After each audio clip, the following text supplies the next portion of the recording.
Bienvenue sur Africa 24 dans cette nouvelle édition du QG Week-end, le sommaire de l'actualité. Le Gabon est en fête ce dimanche 17 août, date à laquelle le pays a accédé à l'indépendance il y a 54 ans.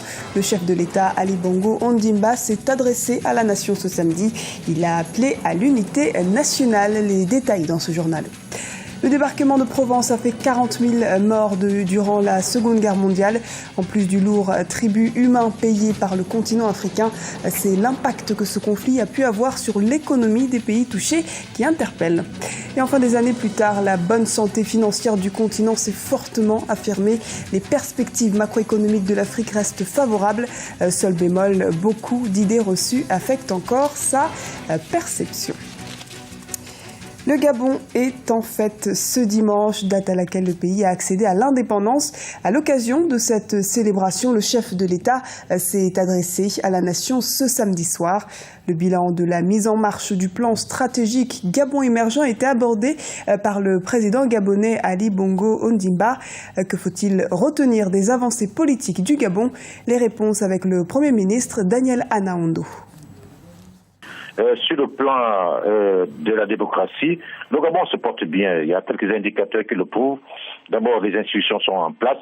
Nous avons le président de la République élu pour un mandat de 7 ans, le Premier ministre est nommé. Nous avons l'Assemblée nationale et le Sénat qui sont là. Nous avons les institutions comme la justice qui se portent très bien, avec naturellement la séparation du pouvoir entre l'exécutif, le législatif et le judiciaire. La presse, quant à elle, elle est libre. On peut publier ce qu'on veut. Aujourd'hui, au Gabon, on ne déplore aucune arrestation, aucun homme politique n'est mis en prison. Et les élections se déroulent à peu près correctement. Vous savez que nous sommes les seuls, les premiers en Afrique centrale à avoir mis en place une liste biométrique pour les élections. Et nous avons une commission qui s'occupe de la liberté, de la liberté et de l'informatique, comme l'ACTIL en France. Donc je pense que tout est mis en place. C'est d'autant plus que le président lui-même n'a de cesse, le président de la République, Ali Bongo Ondimba, dans ses interventions, d'appeler les Gabonaises et les Gabonais à la démocratie. Et il y a eu une révision de la Constitution où la notion d'autorité judiciaire a été remplacée par le pouvoir judiciaire, ce qui veut dire que le président tient à ce que la démocratie soit ancrée dans notre pays. Dans le reste de l'actualité, libération d'otages au Nigeria. Des soldats tchadiens ont libéré 85 otages de Boko Haram enlevés il y a 7 jours au nord-est du pays. Plus de 30 otages seraient toujours aux mains des insurgés islamistes. Notons que le groupe mène depuis 2009 une insurrection sanglante qui a fait des milliers de morts, et ce, en dépit de l'état d'urgence décrété dans les 3 États du nord-est depuis mai 2013, et ce, malgré des renforts militaires. 173 000 combattants africains ont participé à l'opération du débarquement en Provence. Plus que la mobilisation qui aura coûté la vie à ces soldats, nous verrons que ce conflit a également eu d'autres conséquences sur les pays concernés. Charles de Journel. Un lourd tribut qui pèse encore sur l'Afrique. La célébration des 70 ans du débarquement de Provence fut l'occasion pour de nombreux chefs d'État africains de rendre hommage aux nombreux combattants africains ayant pris part à cette opération. Ces derniers étaient 173 000. Se pose alors la question de l'ampleur de cette mobilisation et du ressenti de ces combattants. Il fallait venir libérer. Et il y a même une chanson qui dit « Nous sommes les tirailleurs sénégalais, nous sommes venus pour libérer la patrie ». Donc la France, notre patrie. Et sur les 173 000 exactement, plus de 44 000 vont rester sur le champ d'honneur. Donc c'était pour eux un devoir de venir participer à cette guerre et donner la victoire, comme on dit, la victoire française fut africaine. Plus que la mobilisation qui aura coûté la vie à tant de soldats, les conséquences de ce conflit sur les pays africains concernés furent importantes et sont encore bien méconnues. N'oublions pas qu'à cause de cette guerre, la France a instauré l'impôt de guerre que les Africains ont payé. Et à partir de là, il fallait faire la monoculture parce qu'ils avaient besoin d'argent. Donc chaque pays était cantonné à une culture bien définie. La Côte d'Ivoire, le cacao, les autres pays, le coton. Et il fallait absolument que l'argent arrive. Les conséquences de ce conflit sur les économies locales furent terribles et certains pays africains peinent encore à s'en relever. Une raison supplémentaire s'il en fallait pour voir la France tenir ses engagements vis-à-vis du continent africain. Les perspectives économiques de l'Afrique restent favorables grâce à un taux de croissance d'environ 4% en 2013. Une bonne santé financière qui s'explique par la hausse des investissements. De nombreuses idées reçues persistent toutefois, comme nous l'explique Aminata Diak. L'économie de l'Afrique se diversifie et sa croissance accélère. Une croissance qui se justifie par la progression des investissements et l'intérêt grandissant que les partenaires commerciaux portent sur le continent.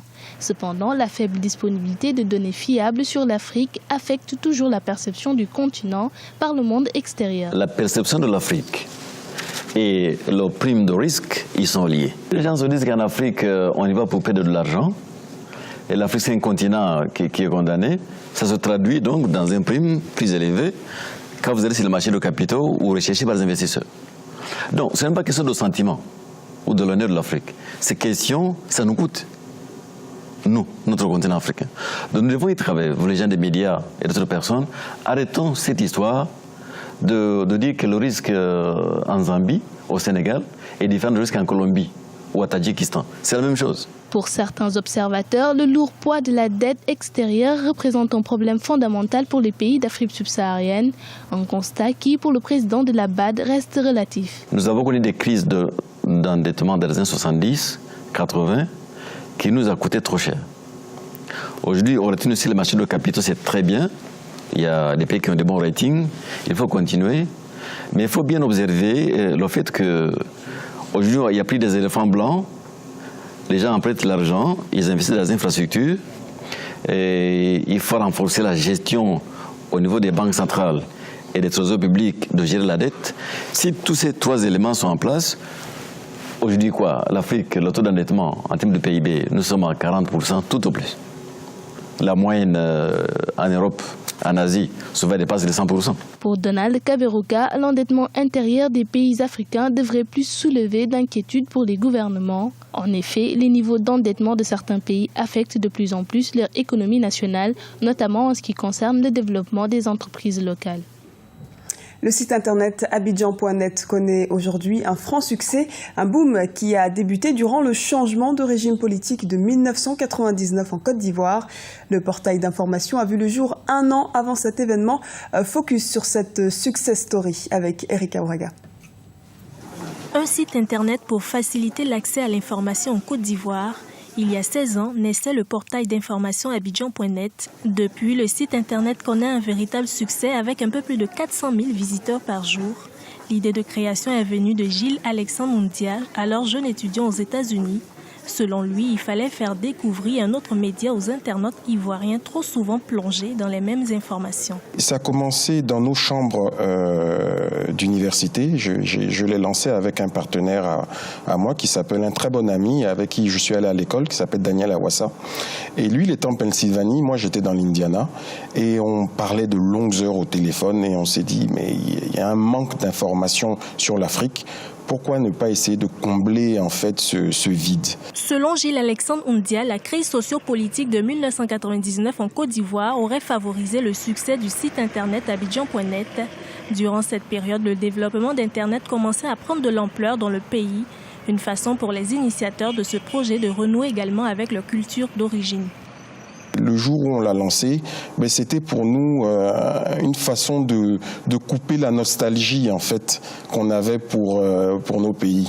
Donc il était le bienvenu. Le boom s'est déclenché lorsqu'il y a eu le premier coup d'État en Côte d'Ivoire. Malheureusement, c'est là qu'il y a eu vraiment ce bouche à oreille. Les associés d'Abidjan.net ont également été à l'origine de la création de la société Weblogie. Cette entreprise a été créée dans le but de gérer les différentes activités d'Abidjan.net. 3 bureaux sont déjà ouverts à Abidjan, Casablanca et Washington. Et c'est la fin de cette édition. Merci de nous avoir suivis. Retrouvez dans un instant une nouvelle édition de l'actualité sur Africa 24.